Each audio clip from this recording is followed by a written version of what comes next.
నాయకుడితో పాటు మంత్రి గారు కూడా మనకి లైవ్ లో అందుబాటులో ఉన్నారు. నమస్తే జానకిరామ్ గారు. చెప్పమ్మా దీప్తి. సార్ మీతో మాట్లాడడానికి మంత్రి కోటేశ్వరరావు లైన్ లో ఉన్నారు, మాట్లాడండి. హలో దీప్తి. ఈ మంత్రికి ఈయన ఫ్రెండ్స్ కి తాగే అలవాటు ఉందని ప్రజలకు కూడా తాగే అలవాటు ఉంటుందా? అసలు సిగ్గుందండి మంత్రి గారికి? గుండె గుండె తరుక్కుపోతుందండి. దీప్తి, ఆ మంత్రి గారిని గుండె మీద చేసుకుని చెప్పాలని అధికారంలోకి రాగానే మద్యం కంట్రోల్ చేస్తా ఉన్నారు కదా, ఇప్పుడు ఏం చేస్తున్నారు? వీధికో షాప్ ఓపెన్ చేస్తారండి? ఏమండి, మా ప్రభుత్వం పుట్టాకే మద్యం పుట్టిందా? అంతకుముందు ప్రభుత్వ హయాంలో మందు షాపులు లేవా? బెల్ట్ షాపులు లేవా? మేం ప్రజల ఆరోగ్యం పట్ల నిబద్ధతతో ఉన్నాం కాబట్టి మా ప్రభుత్వం రాగానే సారాన్ని నిషేధించి కేవలం వైన్ షాపులకే లైసెన్సులు ఇచ్చాం. కరెక్టే. ఇంటికో ఉద్యోగం బదులు ఇంటికో బ్రాంతి షాప్ పెట్టుకొని పర్మిషన్ ఇచ్చారు. ఏం మాట్లాడుతున్నారండి మీరు? ఏమైనా అర్థం ఉండి మాట్లాడుతున్నారా? అంటే కళ్ళ ముందు కనిపిస్తే 2 పెగ్గులు తాగేవాడు కూడా ఫుల్ బాటిల్ తాగేస్తాడా? ఎందుకు తాగరు? డెఫినెట్ గా తాగుతారండి. ఆ మాటకు వస్తే నేను మన కళ్ళ ముందు ఇంట్లో 50 కిలోల బియ్యం ఉన్నాయి. మనం రోజు 1 కిలో బియ్యం అన్నం వండుకు తింటామా? కళ్ళ ముందు ఉన్నాయి కదా అని చెప్పి 50 కిలోలు ఒకసారి వండుకు తినేస్తావా? కళ్ళ ముందు పెళ్ళం ఉంది. సంసారపక్షంగా ఏ రాత్రి పూట గుట్టుగా కాపురం చేస్తాం. కళ్ళ ముందు కత్తులు ఆయన పొడి చేసుకుంటామా? కళ్ళ ముందు బార్బర్ షాప్ ఉందని అదే పదిగా గడ్డాలు తీసేసుకుంటామా? హలో హలో, ప్రజల్లో పద్ధతి క్రమశిక్షణ ఉండాలి గాని కళ్ళ ముందు కనిపిస్తేనే నాశనం అయిపోతారా? అదే హలో హలో, ఏంటా చివరి ముక్కలు వినపట్టలేదు? జానకిరామ్ గారు. వినపట్టలేదమ్మా, నాకు వినపట్టలేదమ్మా. జానకిరామ్ గారు, మాకు మీ మాటలు వినిపిస్తున్నాయి. ఇంపార్టెంట్ పాయింట్ వచ్చేసరికి కనెక్షన్ డిస్కనెక్ట్ అవుతుందమ్మా. వినిపిస్తోంది జానకిరామ్ గారు, మాట్లాడండి. హలో హలో, కట్ అయిపోయిందమ్మా, ఇక్కడ కట్ అయిపోయింది. ఏం దీప్తి, ప్రతిపక్ష నాయకుడు పారిపోయాడా?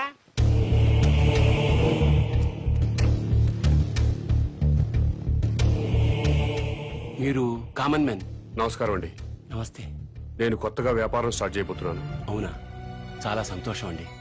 Best of luck. మీరే వచ్చి రిబ్బన్ కట్ చేయాలి. నేనా? అవును. మహాభాగ్యం. లొకేషన్ ఎక్కడండి?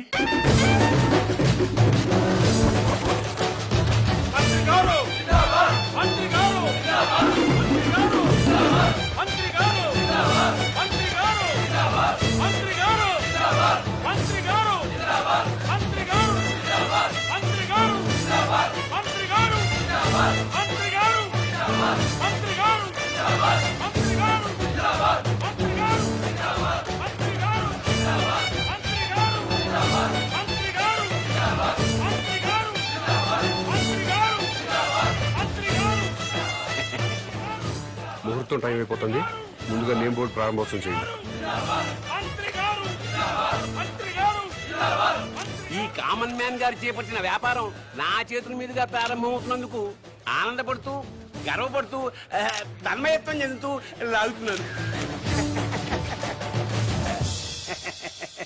చప్పట్లు కొట్టండి,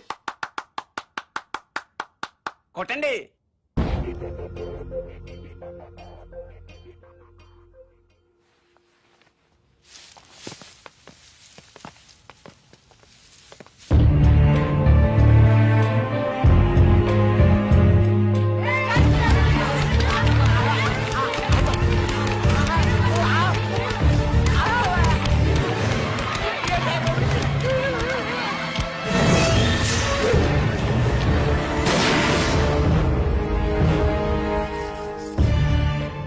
ఆవేశపడ్డం మాని మీకు వచ్చిన బాధ ఏంటో చెప్పండి, సమాధానం చెప్తాను.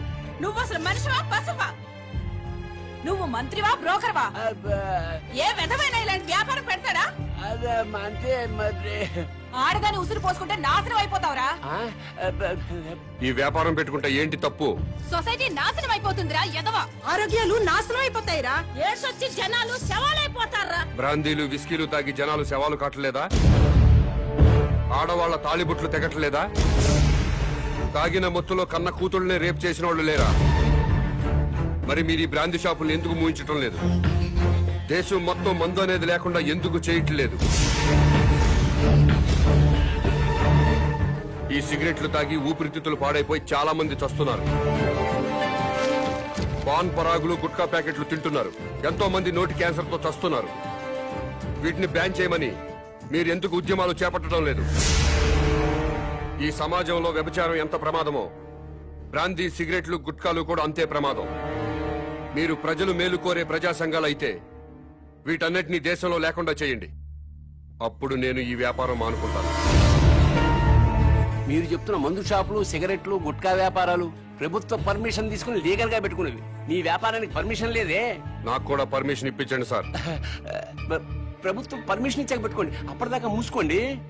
ముందుగా ప్రభుత్వ పర్మిషన్ లేకుండా అక్రమంగా కట్టుకున్న ఇళ్లను క్రమబద్ధీకరణ చేయట్లేదా? అలాగే నా వ్యాపారాన్ని కూడా క్రమబద్ధీకరణ చేయండి. త్వరలో ఈ వ్యాపారానికి స్టేట్ మొత్తం బ్రాంచీలు పెడుతున్నా.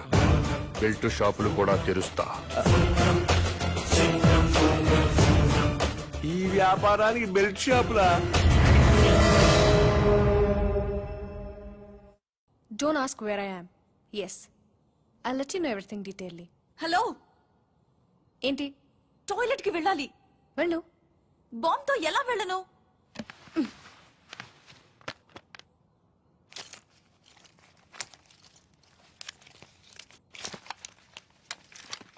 జాగ్రత్త. Be careful. Yeah. బాంబ్.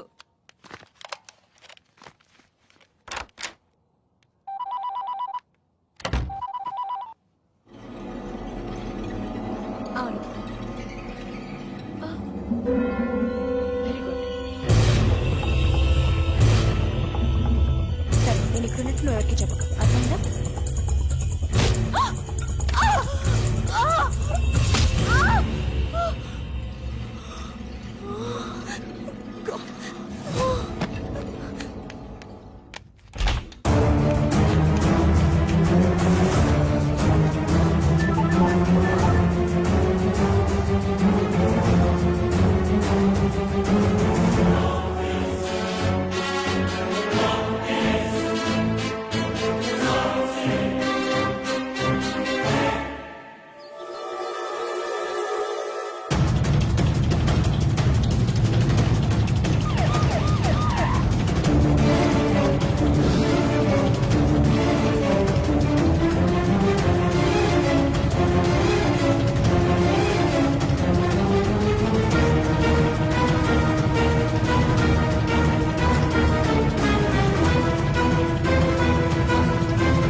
ఎప్పుడు పారిపోను. ఈ ఒక్క తప్పు క్షమించండి. నీ కోసం వెతకడానికి పోలీసుల్ని పంపించొద్దని మీ నాన్నకి చెప్పు. డాడీ ప్లీజ్, నా కోసం పోలీసుల్ని పంపించొద్దు. ప్లీజ్ పంపించొద్దు.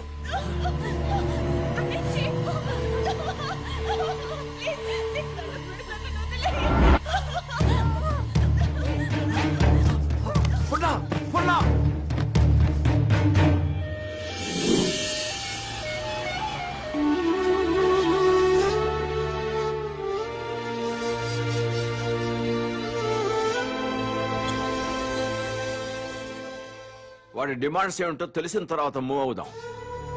అప్పటి వరకు అమ్మాయిని గురించి వెతకటం మానేయండి. అలాగే సార్. కూతురు కిడ్నాప్ అయిందన్న ఆందోళనతో సీఎం గారు అలా చెప్పుంటారు. కనీసం కామన్ మ్యాన్ అనేవాడు ఎవడో తెలుసుకోవటం మన డ్యూటీ. వాడిని ఫాలో ఉండయ్యా. ముఖ్యమంత్రి గారమ్మాయి కిడ్నాప్ ఉదంతం రాష్ట్ర రాజకీయాలని కుదిపేస్తోంది.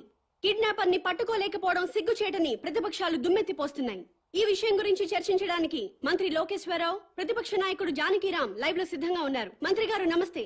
నమస్తే. చెప్పు దీప్తి. ముఖ్యమంత్రి గారి కూతురి కిడ్నాప్ గురించి మీతో మాట్లాడడానికి ప్రతిపక్ష నాయకులు జానకిరామ్ ఫోన్ లైన్ లో సిద్ధంగా ఉన్నారు. ఏం మాట్లాడతాడంట? మాట్లాడమను. మానభంగం జరుగుతుంది ఒక ఆడకూతురు కాదండి, ఒక రాష్ట్రానికి, ఒక ప్రభుత్వానికి, ఒక అసమర్థతకి. నీ బాధ చూస్తాంటే ఆ మానభంగం నీకు జరిగిందనుకుంటున్నా. రాష్ట్రంలో 1,00,000 మంది పోలీసులు ఉన్నారు, ఒక కిడ్నాపర్ని పట్టుకోలేరండి. మీరు ప్రభుత్వంలో ఉన్నప్పుడు కిడ్నాపులు జరగలేదా? మానభంగాలు జరగలేదా? భూ కబ్జాలు జరగలేదా? వాళ్ళందరినీ పట్టుకున్నారా? చెప్పోయా. హలో హలో ఈ హలో హలో డ్రామాలు చాలా చూసాం గానీ పాయింట్ కి రా. హలో, మైక్ మైక్ పని చేయటం లేదు. నీకేం పని చేయవని మాకు తెలుసు గానీ ఓ పని చెయ్యి. నిన్ను ఒక వారం రోజులు ముఖ్యమంత్రిని చేస్తాం. కిడ్నాప్ అయిన ముఖ్యమంత్రి కూతురుని తీసుకొస్తావా? నువ్వు తీసుకొస్తే మేము రాజకీయ సన్యాసం చేస్తాం, లేకపోతే నువ్వు రాజకీయ సన్యాసం చేస్తావా? చెప్పు. చేస్తాను, నన్ను ముఖ్యమంత్రి చేయండి. నువ్వు కూడా సీఎం అయిపోదామనే ఏంటి? ఎలసలు గెలకుండానే 24 గంటల కల్లా గంటలో అమ్మాయి నేను ఇక్కడ తీసుకొస్తాను, లేకపోతే నా రాజకీయ జీవితానికి. కరెంట్ ఇప్పుడే పోవాలా?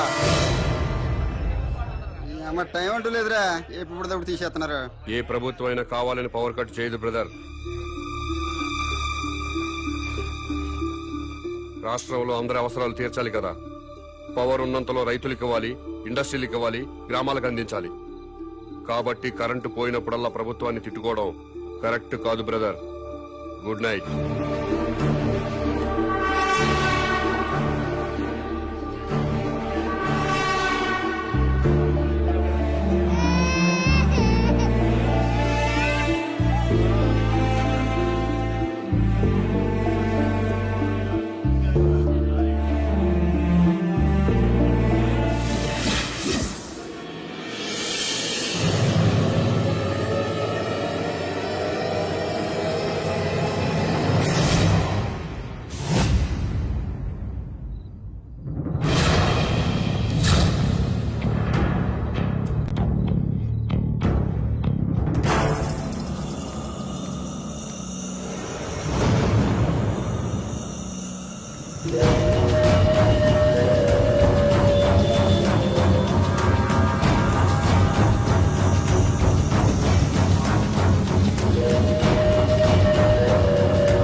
మొత్తం పవర్ కట్ చేశారు కదా?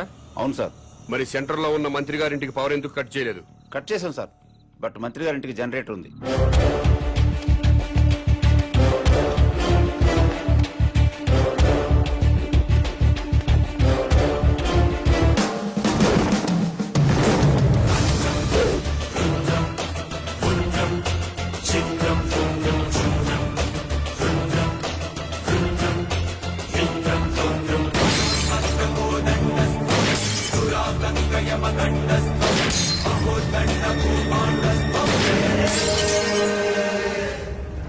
ఏమైందయ్యా?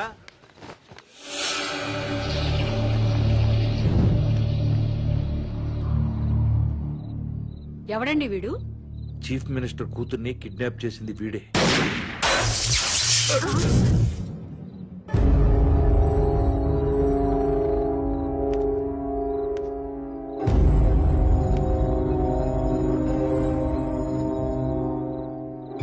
ఈ ఏరియాలో ఉన్న ప్రజలందరి ఇళ్లలో కరెంటు పోయింది.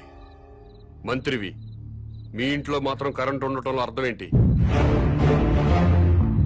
ఈ 2 గంటలు ప్రజలు కరెంటు లేక అవస్థలు పడుతున్నప్పుడు మంత్రివి, మీ ఇంట్లో మాత్రం పవర్ కట్ లేకుండా ఎంజాయ్ చేయడం న్యాయమేనా? మా ఇంటికి అక్రమ కనెక్షన్ ఇవ్వలేదు, జనరేటర్ అధికారులే పెట్టారు. మంత్రివి, మీ ఇంట్లో జనరేటర్ పెట్టినప్పుడు నిన్ను ఎమ్మెల్యేగా గెలిపించిన ప్రజల ఇళ్లలో ఎందుకు జనరేటర్స్ పెట్టలేదు? ఏ, మీరు ప్రజల కంటే గొప్పవాళ్ళా? మీరు ఎప్పుడు పడితే అప్పుడు కరెంటు కట్ చేసినా ప్రజలు ప్రభుత్వానికి సహకరిస్తున్నారు. కరెంటు పోయి మళ్లీ వచ్చేదాకా చెవటలు కక్కుకుంటూ అవస్థలు పడుతున్నారు. మరి మీరెందుకు కరెంటు పోయినప్పుడు ప్రజల్లాగా అవస్థలు పట్టలేదు? ప్రజలకి పవర్ కట్ చేస్తూ మీ నాయకులు మాత్రం జనరేటర్స్ తో, ఏసీలు, ఫ్రిడ్జ్లతో ఎంజాయ్ చేయడం తప్పా కాదా? ఎస్, తప్పే.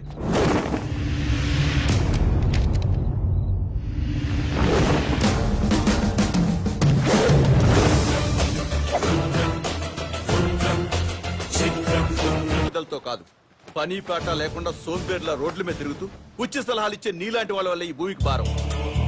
ఇంకోసారి ఇలా పబ్లిక్ లైఫ్ ని డిస్టర్బ్ చేస్తూ కనిపించావనుకో అరెస్ట్ చేసి పడేస్తాను. Get out.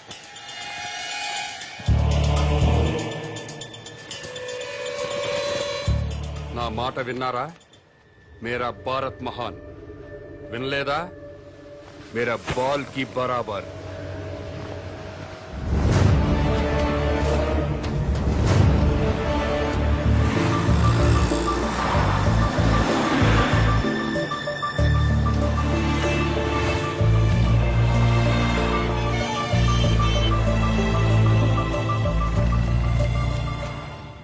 ఒక కింగ్ సిగరెట్ ప్యాకెట్ ఇవ్వవు. బాబు ధర్మం బాబు, బాబు బాబు ధర్మం బాబు, బాబు ధర్మం బాబు. సారీ, నా దగ్గర 20 ఉన్నాయి. 10 నీకు, 10 నాకు. తామదయ్య బాబు. మీది చాలా బ్రాడ్ మైండ్ అండి. అదేంటండి, నా దగ్గర 20 రూపాయలు ఉన్నాయి. ఓ 10 రూపాయలు అడిగేశాను, 10 రూపాయలు నేను ఉంచుకున్నాను. పాపం అడు బతకాలి కదండి. మీకు ఈ ప్రపంచం మొత్తం కనపడుతుందా? అదే అండి, 2 కళ్ళు ఉన్నాయి కదండి. ప్రస్తుతం ప్రపంచం అంతా చూడలేకపోయినా ముందున్న రోడ్డుని చూడగలుగుతున్నా. ఇప్పుడు కూడా కనపడుతుందా? అవునండి, 2 కళ్ళు ఉన్నప్పుడు ఎలా చూడగలుగుతున్నానో ఒక కన్నుతో కూడా అలా చూడగలుగుతున్నా. Very good. పదండి హాస్పిటల్కి వెళ్దాం. ఎందుకండి? వీళ్ళిద్దరూ కళ్ళు లేని వాళ్ళు. ఆ, నేను ఒక అతనికి కన్నుదానం చేయబోతున్నాను. మీరు నాకంటే బ్రాడ్ మైండ్ లా ఉన్నారు. ఇంకొక అతనికి మీరు కన్నుదానం చేయండి. అప్పుడు నలుగురు కలిసి ఒక్కో కన్నుతో ప్రపంచాన్ని హ్యాపీగా చూడొచ్చు. ఆ, ఏంటి మీరు జోకులు వేస్తున్నారా? జోకులేసే అలవాటు నాకు లేదు బ్రదర్. ఆ, నీ దగ్గర 20 రూపాయలు ఉంటే 10 రూపాయలు దానం చేశావు. ఆ. 2 కళ్ళు ఉన్నాయి, ఒక కన్ను దానం చేయమంటున్నా. ఊరుకోయ్ బాబు, 2 కళ్ళునని చెప్పు కన్ను దానం చేసి, 2 చెవులునని చెప్పు చెవు దానం చేసి, 2 కిడ్నీలోనని చెప్పు కిడ్నీ దానం చేసేయా. ఎలా బలే చెప్పు. ఇదేంటిది? పోలీస్ పోలీస్ హోంగార్డ్ ఈ సైడ్ నుంచి వచ్చారా?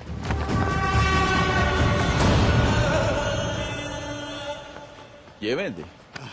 మీరు ఈ ప్రపంచాన్ని చూడగలుగుతున్నారా? 2 కళ్ళు ఉన్నాయి కదా, ఎందుకు చూడలేను? ఇప్పుడు చూడగలుగుతున్నారా? ఒక కన్ను మూసిన రెండో కన్ను ఉంది కదా, అంటే కనిపిస్తుంది. ఒక్క కన్నుతో కూడా మొత్తం ప్రపంచాన్ని చూడగలుగుతున్నారు. మొత్తం కనబడుతుందయ్యా. అయితే మీ కన్నోటి ఇతనికి దానం చేసేయండి, మీ కానిస్టేబుల్ కన్నోటి అతనికి దానం చేయండి. నీకేమన్నా మెంట్లా? ఆ ప్రశ్న ఎక్కడేయండి, ఇతనికి మెంటలా అని. భారతీయుడిగా అది నీ బాధ్యత. ఈయనెవరండి బాబు, నాకు అపరిచితుల్లా తగిలేడు. ఎవడికో ఇల్లు లేదని నాకు 2 ఇల్లుంటే ఒక ఇల్లు ఇచ్చేస్తానా?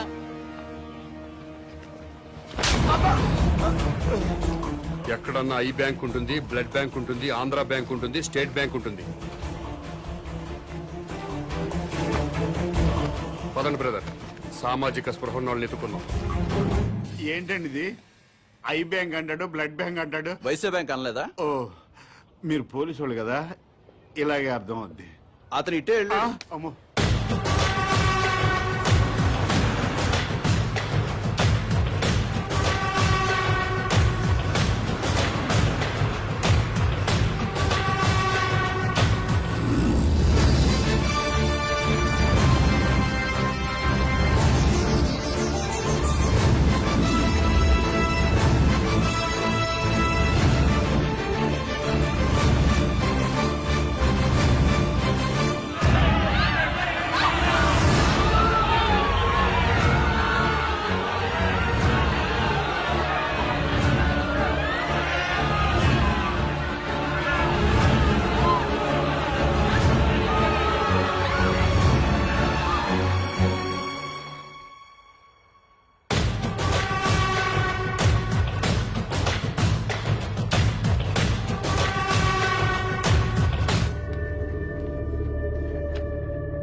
నమస్కారం అండి. నమస్కారం అండి. మీరు దేవుణ్ణి నమ్ముతారు కదండి? నమ్ముతానండి. స్వర్గం ఉంది కదండి? ఉందండి. మంచి వాళ్ళందరూ స్వర్గానికి వెళ్తారండి. నరకం? నరకం ఉందండి. పాపాత్ములందరూ నరకానికే పోతారండి. ఈ కవర్లన్నీ స్వర్గానికి రిజిస్టర్ పోస్ట్ చేయండి.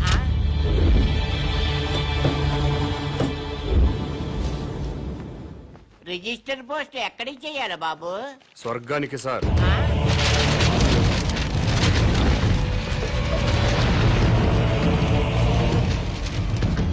స్వర్గానికి పంపించాల్సిన లిస్టు ఇదే సార్.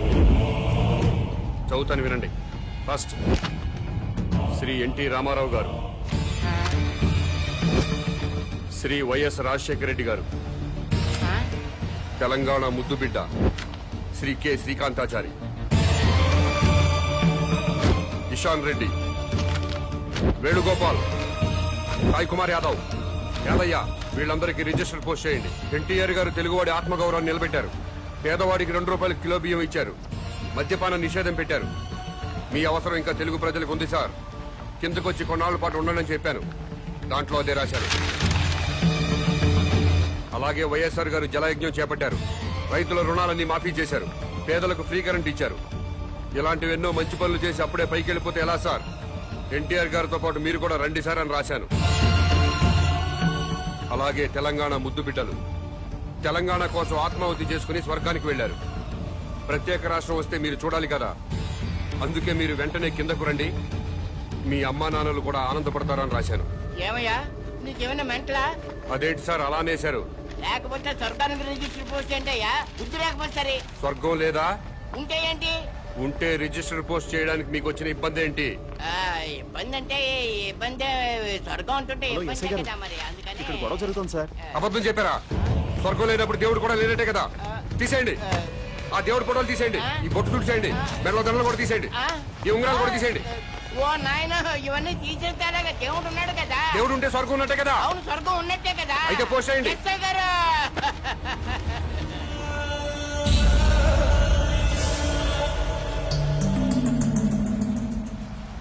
ఎన్టీ రామారావు గారికి, వైఎస్ రాజశేఖర రెడ్డి గారికి, తెలంగాణ అమరవీరులందరికీ కూడా అదిగో ఆ ఉత్తరాలన్నీ రిజిస్టర్ పోస్ట్ చేయమని తినేస్తున్నాడండి బాబు. అలాగే నన్ను కాపాడండి బాబు.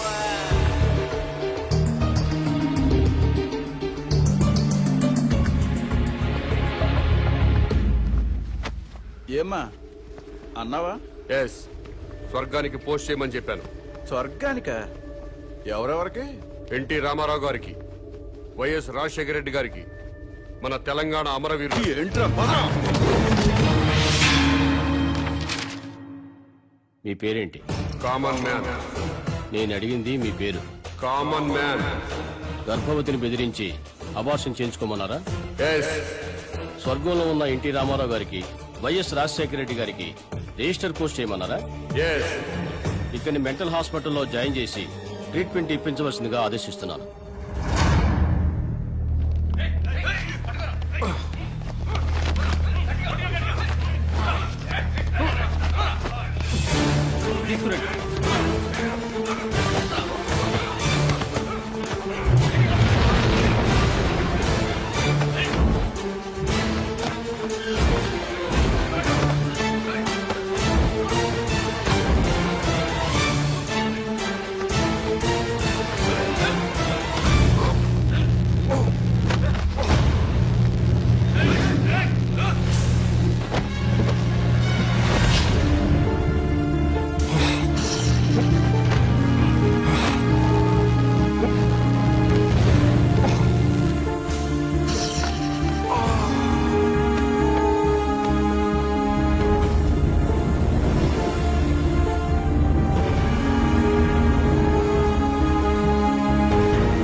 హలో, ఎస్ఐ గారా?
షిట్